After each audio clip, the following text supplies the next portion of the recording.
What's up guys? Welcome back to our new episode. So for today, naimbitahan ulit tayo ng isang Honda dealership locally. So dito sa Honda Fairview naman tayo. So kasama nga pala natin yung tropa natin nagpapaka-busy. Shoutouts nga pala kay Rain. So guys, i-review natin yung bagong Honda CR-V na ni-release today. Kaya nga tayo actually naimbitahan dito sa dealership is because of this release or pag-unveil nila ng bagong CR-V. So ikutan na natin siya guys. Let's go!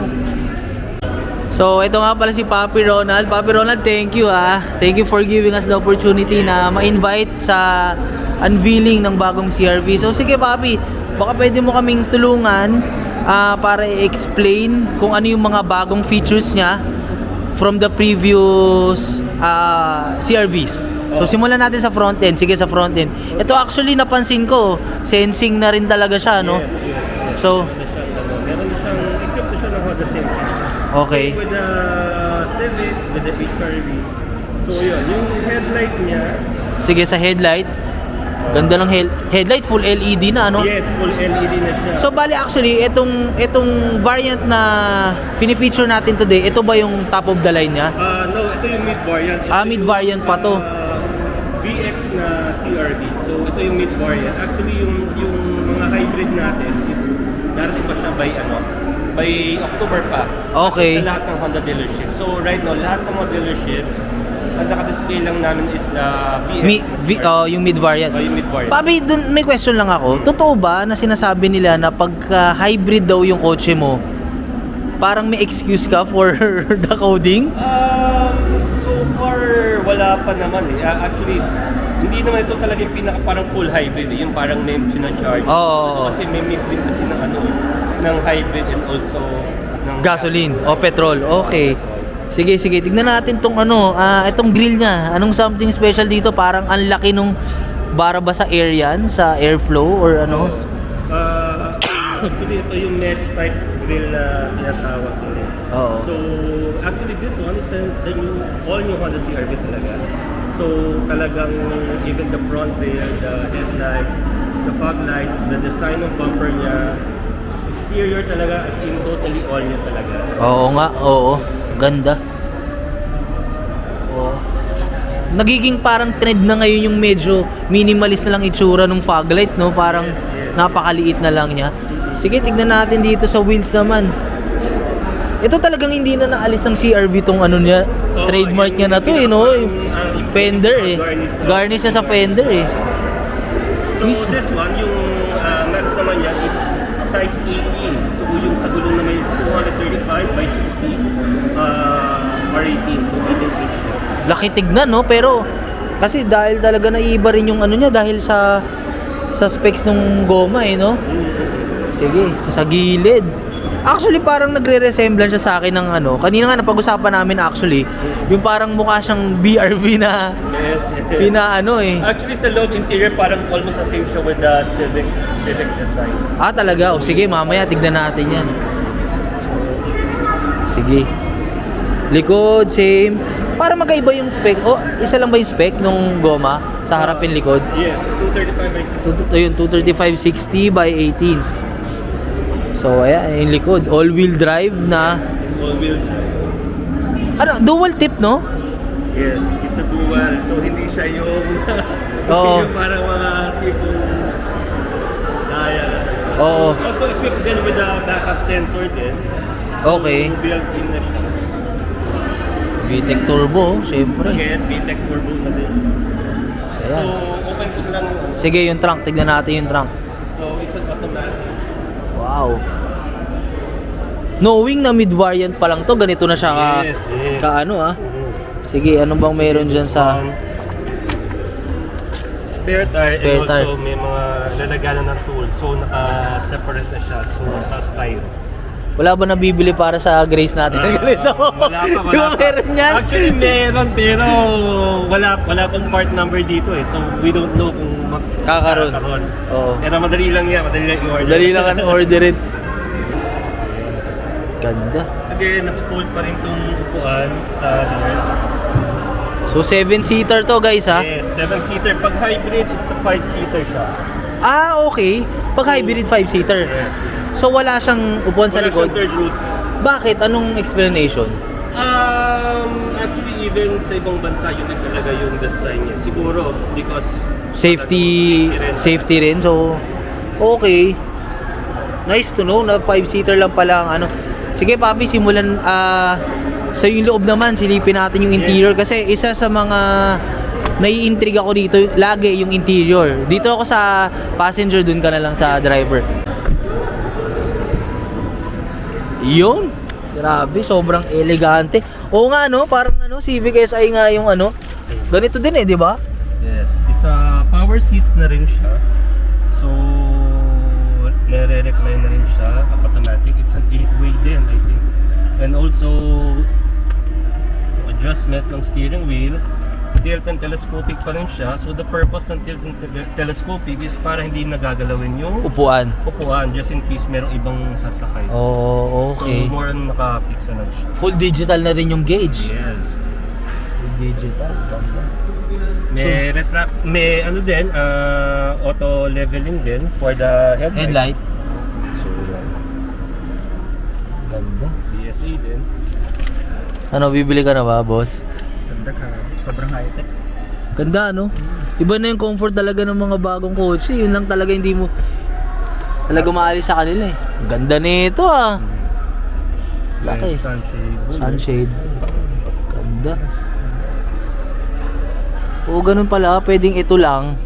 Pwedeng yung isang buo. Yes. Ganda. Yan. Ito, Papi, ano bang katulad din ba ito nung na meron na siya nung pwede mong yung nag-auto dim. Yes, auto meron. dim. Wow, may auto dim na rin pala to. Auto dimming rear view mirror. Okay, ayos. So parang pag nailawan din siya, nagbo-blue. Yeah. Magdidim siya. Magdidim siya. Hindi ko pa sure yung kung magbo-blue siya. Pero yun na yung features. Itong head unit natin, ano bang something special dyan? Baka pwede natin makalikot. Ayan, may GPS din, Actually, it's a 9-inch touchscreen display audio with Bluetooth hands-free at saka Android Auto, Bluetooth hands-free and also wireless Apple CarPlay na rin siya rin. Oh, okay. High-tech na rin talaga. Ganda, tingnan nga natin yung So may navigation na rin. Oo, mabilis Okay siya. Tapos meron na ring for trip computer kung ano yung average fuel consumption mo nandito na rin. Pero sa gauge nakikita pa rin yan or I think wait lang parang feeling ko meron din pa yan rin For sure meron pa rin yan. So yung mga yung knob sa aircon, binalik talaga nila yung medyo old school na na style knob style pa rin. Yung knob Tapos, style. Yung charger for wireless charging. Wireless charging meron. Wow, sige nga, tingnan nga natin. Yun. Ganda. Ayan, ayos. Yun. Ayan, nag-charge siya Ganda, Charge siya. So handbrake wala na, button na lang din, So ano ba to, Papi? Baka pwede mo explain sa amin to. Ano ba to? Parang sa downhill yata to Parang safety yata, safety feature yata niya, So lahat talaga nandito na. Ganda. Yung glove box, tingnan natin. Same. Wood finish. So yung vanity mirror with light na rin siya. Dual ba? Dual? I think dual siya. Oo, dual. Ganda. Nice touch. So yung wood finish, tsaka piano black mix, Ganda, sobrang elegante yung itsura. Okay, mga buttons. Meron na rin palang lock-unlock dito. Yes, Sa side na to. Passenger side. Ano dyan? Luwag ba? Ganda. Tsaka tignan mo yung trims niya, may ilaw na rin. Talaga? Ayun, Ay, oo nga, If ever madilim yun, makikita mo to. Oo nga, meron pala siyang may ilaw sa sidings, Ganda. Ayan, sinara yung pintuan. So nakita natin yung noise cancellation niya. Napaka-effective talaga. Tsaka yung mga plate, tignan mo high-tech. Oh, touch. Touch lang siya. Lupit. Ayos. Ganda. So sige, engine, tignan natin, Papi. Baka merong something interesting na pwede nating ma-share. Yun. Okay, sige, sa engine. Ano bang engine to, Papi? Engine naman niya, it's double overhead na VTEC turbo 4-cylinder na 16 valve. So, ang horsepower niya is 146 horsepower Sa? at 6,001 RPM. 6,100 RPM. Ang linis, ha? So, naka-ECVT rin siya. So, continuously variable transmission. Again, 3 years warranty pa rin. So, or 100,000 kilometers whichever it comes First. Ang liit na nito, ha? Parang napipit, ha? Brake fluid. Oo, pinipit, ha? Ito cover, no? Parang nauso to sa mga bagong design, no? Yung may cover yung battery, no? Linis tignan. Sobrang minimalist lang. So, anong engine ba to, Papi? It's an L15C2. Oh, yun, eh. Engine for 1.5 on the CR. Pero kasi naka-turbo, eh. Ah. So, kahit mababa lang yung displacement niya, malakas pa rin to. Malakas pa rin yung power. Kasi naka-turbo. So actually yun talaga yung inaano ni Honda ngayon. Kahit lower engine displacement, pero yung power niya, kaya ma-attain hanggang 2.0. Oo. Kasi parang katulad dun sa bagong City, I think 1 liter lang yata yun, di ba? Pero naka-turbo kasi yun. Alin? Yung bagong City, tama ba? Actually sa 1.5 pa din naman siya. 1.5 pa din, pero may turbo din yata yun, di ba? Yung RS nun. Ang merong turbo sa amin is yung yung Civic and the HRV. So, pero for the City wala pa. Wala pa. Pero Okay. may equipped na siya ng Honda Sense. Ayun, okay. Yun pala yun. So, yan. Ganda. Kulit no yung itsura, parang R18.